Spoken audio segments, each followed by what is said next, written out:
അല്ലാഹു പറയുകയാണ് ഇന്നല്ലാഹ കാന അഫൂവൻ ഗഫൂറാ. അല്ലാഹു എല്ലാ പാപങ്ങളും പുറത്തു കൊടുക്കുന്നവനാണ്, അവന് കരുണ ചെയ്യുന്നവനാണ്.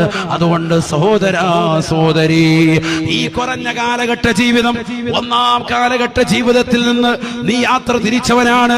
അല്ലാഹുവേ നിന്നെ അനുസരിച്ചു കൊള്ളാം, നീയാണ് റബ്ബ്, നീയാണ് പരിപാലനൻ എന്ന് പറഞ്ഞുകൊണ്ട് രണ്ടാം ഘട്ട ജീവിതമാകുന്ന ദുനിയാവിലേക്ക് അല്ലാഹു നിന്നെ പറഞ്ഞു വിട്ടതാണ്.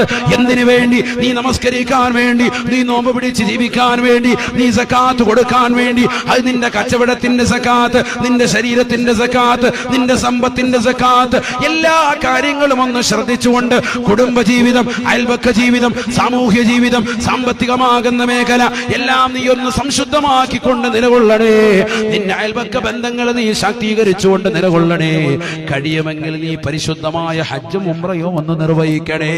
നീ പാപങ്ങളുടെ കണ്ണീരപ്പി യുദ്ധാരംഭര കവലമമായി നിരാശർക്ക് ആശ്രയത്വം കൊടുത്ത് വിധവകൾക്ക് അത്താണിയായി വർത്തിച്ച് നാട്ടിലുള്ള പാവപ്പെട്ട രോഗികൾക്ക് സഹായസ്ഥം നൽകിക്കൊണ്ട് നല്ല രീതിയിൽ റാഹത്തായുള്ള ജീവിതം നയിക്കണേ. എന്നാൽ നിനക്ക് മൂന്നാം ഘട്ട ജീവിതമാകുന്ന ഖബർ നിനക്ക് സന്തോഷമാണ്, സന്തോഷമാണ്.